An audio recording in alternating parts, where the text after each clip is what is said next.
Hey everyone, and welcome back to the Spin Around the Game Loop recap. This week, well, it feels like every corner of the gaming world kind of decided to drop a bombshell at the same time. Like, seriously, we have studio shakeups, unexpected releases, even some blasts from the past. I don't know about you, but are you ready for this whirlwind of gaming news? Oh, absolutely. I'm buckled up and ready to go. Yeah. It's been a really interesting week seeing how these different companies are trying to balance pushing technology forward while also kind of respecting what came before. Yeah, and isn't that tension always at the heart of gaming? So let's start with maybe the biggest news. GTA 6. They're finally giving us at least a potential launch window. Yeah. But there is a really curious caveat. Yeah, fall 2025. It feels like we've been waiting forever. And, Take-Two seems very confident they're going to hit that date. But what's really interesting is what they haven't confirmed, which is any mention of a PC version. Right, like it's 2024. You would think a PC release would just be a no-brainer, especially, Yeah. considering how well GTA 5 did on PC. What do you make of that silence? Well, there's been a lot of talk recently about the Xbox Series S and whether or not its specs are actually holding back next-gen game development. I wonder if that could be a factor here. Yeah, a lot of developers have definitely voiced those concerns.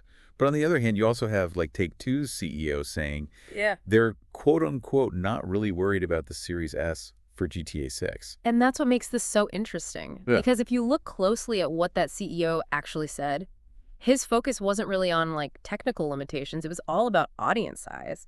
It seems like they're making strategic decisions based on where they think the most players are going to be. So maybe they're just kind of like playing the waiting game with PC, just to see how the market evolves over time. Maybe they're holding out for that guaranteed massive player base. Yeah, it's possible. They definitely have some time to analyze those trends. Speaking of Take-Two, I think we need to address the elephant in the room, the Borderlands movie. Safe to say it didn't exactly raid the box office. It did not.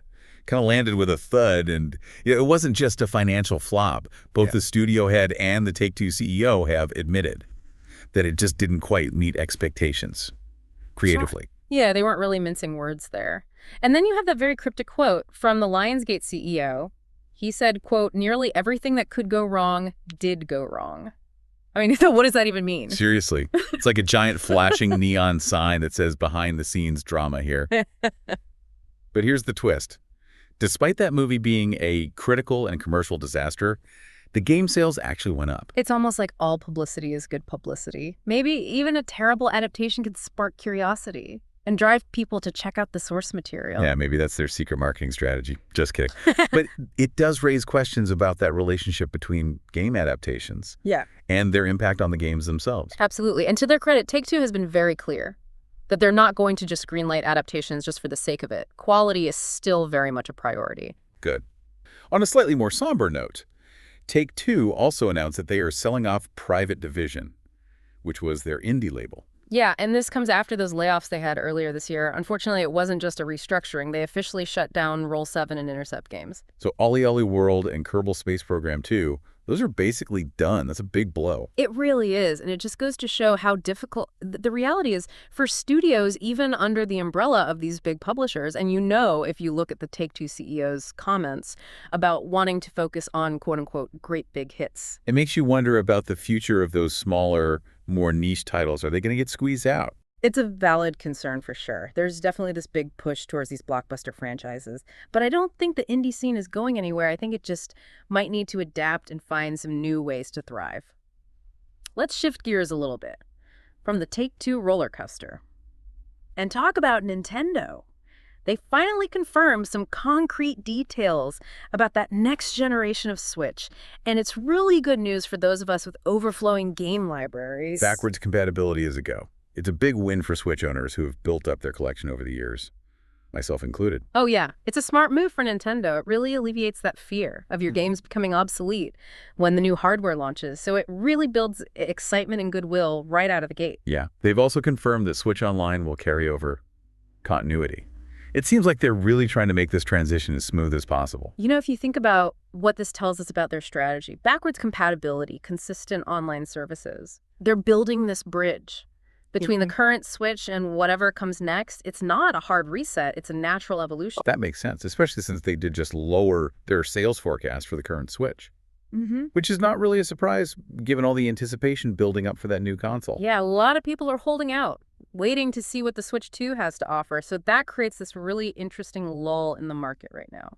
Speaking of things that could impact your wallet, we need to talk about those proposed tariffs and what they could potentially mean for gamers. Yeah, this has the potential to really sting. Basically, tariffs are taxes on imported goods. And if they go into effect, we could see some pretty hefty price increases on consoles, components, everything, really. Let's get specific here. We could be talking a $1,000 PS5 Pro. Ouch. A top-tier GPU going up by $400. Double ouch. And we should remember what the Consumer Technology Association pointed out. They're essentially calling tariffs regressive taxes that disproportionately impact those with lower incomes. It's a real concern.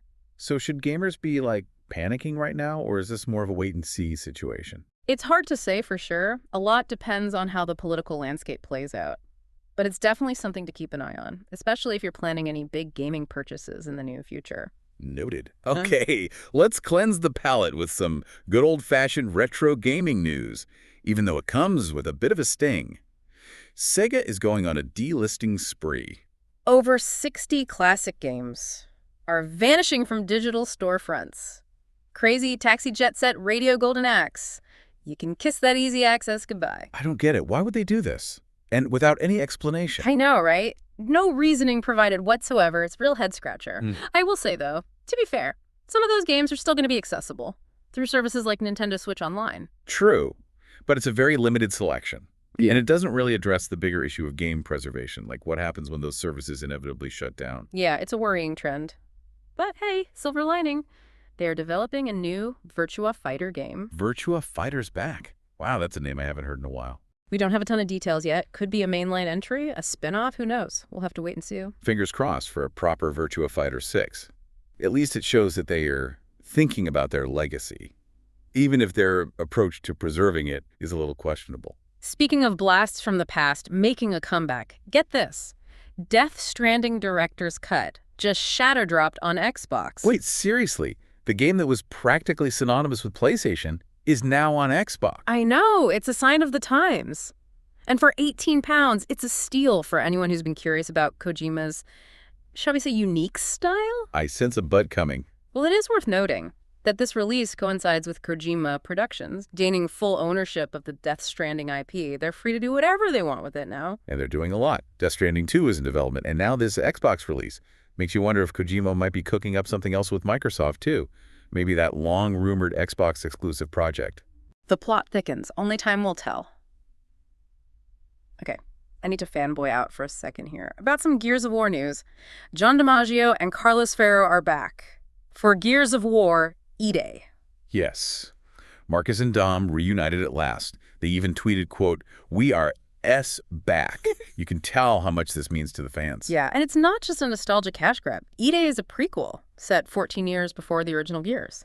We're going to see a different side to these characters. So we're talking Emergence Day, the very beginning of the Locust War. I'm already bracing myself for the emotional roller coaster. Don't forget those iconic chainsaws. Speaking of stories with a lot of potential and a lot of pressure to get it right, Amazon is officially moving forward with a Mass Effect TV show. I'm cautiously optimistic about this one. It could be amazing, or it could.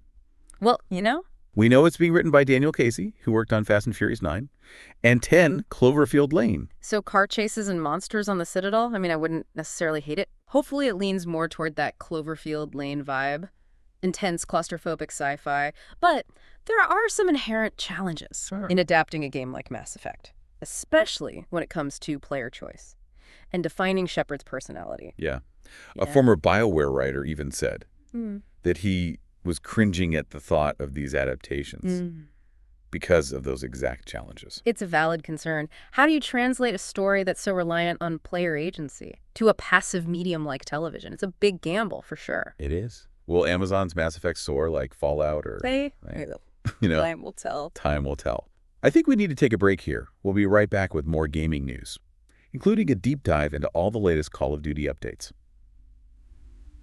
All right, welcome back to the Game Loop Recap. Before we move on, I just want to get a quick shout out to everyone who's been sharing their thoughts on the news so far. Keep those comments coming. Now let's jump back into this whirlwind and talk about a franchise that always knows how to stir up some hype, Call of Duty. Ah, yes.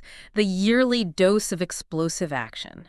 And this year is no different. Remember that blog post we skimmed earlier? It was practically a novel, packed with information about both Black Ops 6 and Warzone's new season. It was a lot to take in. I think we managed to distill it down to the juiciest bits, though. Yeah. First up, Black Ops 6 is getting a brand new zombies map. Citadel Day More. I'm already picturing hordes of undead knights. Oh, yeah. Medieval zombies, new perks, new wonder weapons. It sounds like they're really leaning into those classic Black Ops zombie vibes, which I think for a lot of fans is a very good thing. Definitely. And for those who prefer a more structured approach to their zombie slaying, they're also adding directed mode to the existing maps, Liberty Falls and Terminus. That's a great addition for players who want to kind of experience that core narrative of the map without getting bogged down in all the side Easter eggs and challenges. Yeah, more options are always welcome. Now, over in Warzone, we've got some major changes coming as well. A new Resurgence map called Area 99 is dropping, and it basically looks like Nuketown, but in a desert. Oh, wow. Love it or hate it, Nuketown is definitely iconic, and I think throwing that chaotic energy into a new environment could be really interesting. They're also bringing back Urzikstan and Rebirth Island, but with a twist. They're integrating Black Ops 6's Omni-Movement system. Oh, wow. Omni-Movement in Warzone. That changes everything. Imagine the flanking potential, the crazy movement plays. It's going to be a whole new ballgame. And don't forget the weapon integration. They're adding over 170 weapons from Black Ops 6 to Warzone's already massive arsenal. Over 170. That's insane. It's going to be a wild ride for sure. And speaking of wild rides, Warzone is finally getting a proper ranked play mode at mid-season. About time, right? It's been a long time coming. It'll be interesting to see what that ranking system looks like and what kind of rewards they offer. Yeah, I'm really curious to see how it'll shake up that competitive scene. There's a lot of potential there. Oh, and one more thing on the Black Ops 6 front. They're bringing back the Armory. Wait, isn't the Armory from Modern Warfare? It was. But Black Ops 6 is kind of borrowing the concept.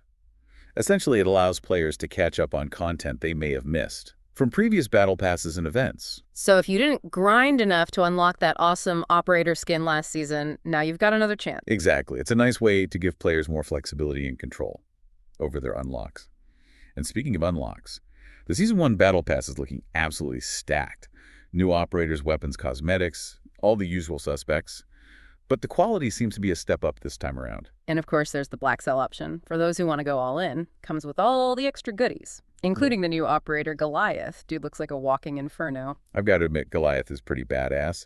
But my wallet is already cringing, just thinking about all the cool stuff in that Battle Pass. I feel you. It's the eternal struggle of the gamer. So many games, so little time, and money. But let's be honest, we wouldn't have it any other way. The excitement, the anticipation, the endless possibilities, that's what keeps us coming back for more. Couldn't have said it better myself. This week has been a whirlwind of gaming news, and it's a great reminder of just how vibrant and ever-evolving this industry is. From the blockbuster anticipation of GTA 6 to the nostalgic return of Virtua Fighter, there's something for everyone. And with so much still on the horizon, I can't wait to see what surprises await us next week. Me neither. It's an exciting time to be a gamer. Now, if you'll excuse me, I need to go pre-order that Black Ops 6 Battle Pass before I change my mind. That's our cue, folks. Thanks for joining us for another Game Loop recap. Make sure to check back next week for more gaming goodness. Until then, stay frosty and game on. Wow, we made it. This week's news cycle was a marathon, not a sprint. But hey, that's what makes the Game Loop recap so fun. There's always something new to dissect and debate. Yeah, no kidding. This week really just highlighted how diverse the gaming landscape is right now. We've got these massive long-awaited titles like GTA 6, nostalgic revivals like Virtua Fighter, ongoing evolving giants like Call of Duty. It's a really wild mix. Yeah, and speaking of that mix, we talked a lot about nostalgia this week. From Sega dusting off Virtua Fighter to the Gears of War E-Day cast reunion. It seems like the industry is really tapping into that love for the classics. It makes sense. I mean, nostalgia offers that sense of comfort and familiarity, especially in a world that just feels like it's constantly changing at warp speed these days. But it's also a reminder of that enduring power of good game design. Exactly. Those classic games resonated with players for a reason. They had something special. And I think developers are starting to realize that they could tap into those core elements, the things that made those games great, and reimagine them for a modern audience. It's a tough balance, though. You want to honor the legacy of the original, but you also want to bring something fresh and innovative to the table. You know too much nostalgia and it feels derivative, not enough, and you kind of lose that connection to what made it so special in the first place. It's all about finding that sweet spot. Speaking of sweet spots, out of all the news we covered this week, what has you the most intrigued? What's really got you thinking about the future of gaming? Honestly, I am fascinated by what Nintendo's doing with the Switch 2. The backwards compatibility, the seamless online services. It feels like they're building an ecosystem, not just a console. And that could be a real game changer for the industry. Yeah, I think you're right. They're really creating a unified experience that spans generations of hardware. And if they pull it off, it could force the other big players, like Sony and Microsoft, to really rethink their strategies. Absolutely. It could spark a whole new wave of innovation as they try and keep pace. It's going to be really interesting to see how it all unfolds. Well said. On that note, I think it's time for us to power down our controllers and sign off for the week. But before we do, we want to hear from you. What news had you jumping for joy? What had you scratching your head? Hit us up in the comments and keep that conversation going. We'll be back next week with a fresh batch of gaming news and insights. Until then, stay frosty and game on.